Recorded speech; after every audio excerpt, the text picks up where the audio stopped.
தம்பியாகிய கும்பகர்ணன் நடைகளுக்கு அனுப்பண்ண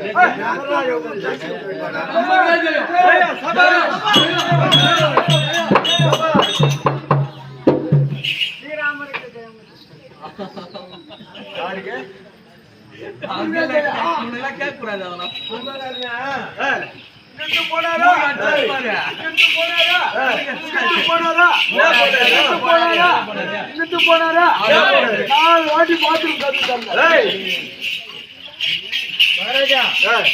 அது வரைக்கும் நான் பார்த்தேன். அதுக்கப்புறம் வாட்டி பார்த்தாரு. அந்த கும்பகர்ணன் கோதண்டன் பானத்துக்கு இரையாகி விட்டார். ஐயோ